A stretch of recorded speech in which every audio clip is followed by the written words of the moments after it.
दिल्ली विधानसभा में आतिशी का आरोप, केंद्र सरकार की वजह से हुआ घाटा, 3 साल से नहीं मिली 851 करोड़ की राशि। दिल्ली विधानसभा में नेता प्रतिपक्ष और आम आदमी पार्टी की वरिष्ठ नेता आतिशी ने केंद्र सरकार पर गंभीर आरोप लगाते हुए कहा कि दिल्ली में जो वित्तीय घाटा हुआ है उसके लिए पूरी तरह से केंद्र सरकार जिम्मेदार है। उन्होंने कहा कि कैग की रिपोर्ट से साफ समझ आता है कि दिल्ली का घाटा केंद्र की वजह से हुआ। दिल्ली के लोग केंद्र को 2.5 लाख करोड़ रुपए टैक्स के रूप में देते हैं, लेकिन बदले में उन्हें सिर्फ 851 करोड़ रुपए मिलते हैं।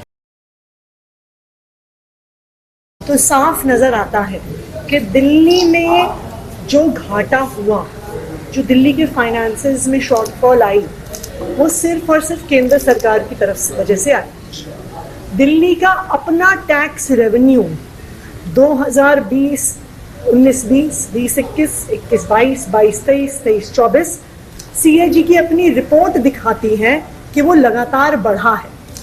तो क्या घटा? घटा वो पैसा जो केंद्र सरकार को दिल्ली को देना था। दिल्ली के लोग 2.25 लाख करोड़ रुपए टैक्सेस में देते हैं केंद्र सरकार को, 2.25 लाख करोड़, और उन्हें मिलता क्या है? 851 करोड़, और वो भी 3 साल से केंद्र सरकार ने नहीं दी। तो ये जो दिल्ली के साथ सौतेला व्यवहार हुआ, ये CAG रिपोर्ट में साफ नजर आ रहा है। जैसे ही ये आंकड़े मैंने रखने शुरू किए कि किस तरह से महाराष्ट्र को केंद्र सरकार पैसा देती है शेयरिंग टैक्सेस का, किस तरह से कर्नाटका को शेयरिंग टैक्सेस का पैसा देती है, लेकिन Delhi 3rd highest contributor to government of India direct taxes है।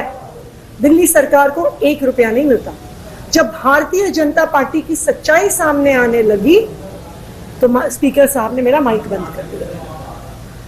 ये बिल्कुल तानाशाही है, ये विपक्ष की आवाज को दबाने का तरीका है, और सबसे महत्वपूर्ण बात, भारतीय जनता पार्टी का जो पर्दाफाश हो रहा है उसको बचाने का तरीका है।